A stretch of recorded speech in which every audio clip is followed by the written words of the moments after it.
देखिए नमस्कार, आप सभी का बहुत बहुत आपका स्वागत है। बहुत इंपॉर्टेंट वीडियो आप सबके लिए, जो भी इलाहाबाद यूनिवर्सिटी के पीजीएटी एंट्रेंस की बच्चे तैयारी करें उनके लिए बहुत इंपॉर्टेंट है, और उन सबके लिए भी इंपॉर्टेंट है जो बच्चों को लगातार मिस गाइड कर रहे हैं। इसका मतलब ये कि आपको जब खुद ही सिलेबस नहीं पता है तो आप बच्चों को किस तरीके से बता रहे हैं, आप ये बताइए। एयू के किसी भी एंट्रेंस में, एमबीए एंट्रेंस को छोड़ दो तो कहीं भी अर्थमेटिक नहीं आती है, यानी कि मैथ्स नहीं पूछा जाता, रीजनिंग और मेंटल एबिलिटी पूछी जाती है।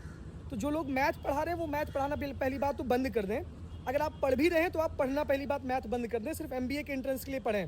बाकी पीजीएटी के कॉमन पेपर में, लॉ के एंट्रेंस में, एलएलएम के एंट्रेंस में, बाकी जितने भी एंट्रेंस बीएड सब कुछ होंगे उसमें मैथ्स नहीं आएगी, अर्थमेटिक नहीं आएगा, परसेंटेज, चाल, दूरी, ये सब नहीं आएगी आपके पेपर में, चक्रवृद्धि, ब्याज और ब्याज।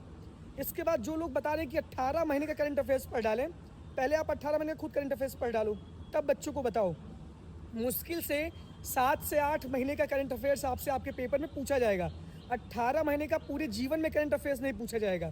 इनको अपना सब्जेक्ट पहले पढ़ने दो, उसके बाद आप कॉमन पेपर के बारे में बताओ। लॉ के एंट्रेंस में आपको लीगल एप्टीट्यूड इतना ना पढ़ा देना है कि लीगल एप्टीट्यूड आएगा ही नहीं।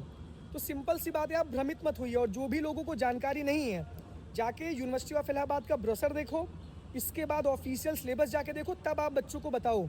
लेकिन बच्चों को भ्रमित ना करो कुछ भी अपने स्वार्थ के चक्कर में।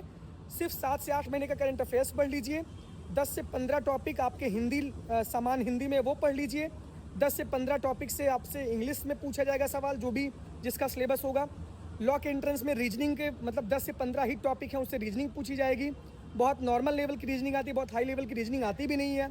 इसके बाद फिर आप जीएस जी के करंट में आपका पॉलिटी, हिस्ट्री, ज्योग्राफी, इकॉनमी कम पूछा जाता है, साइंस के सवाल आते हैं। इसके बाद जनरल नॉलेज आपसे पूछा जाता है, करंट अफेयर 7 से 8 महीने का पूछा जाता है।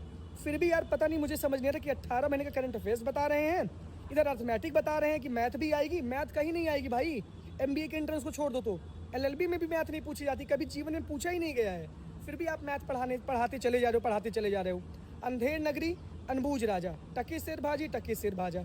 आपको भी, जितने भी बच्चे उनको भी बता रहा हूँ कि आप भी अवेयर रहिए, अपना भी पूरा बुद्धि और माथा एकदम खोले रखिए कि जो चीज़ें बताई जा रही हैं उसको आप जाके एक बार रीचेक करिए यूनिवर्सिटी के ऑफिशियल साइट से, ऑफिशियल ब्रोशर से।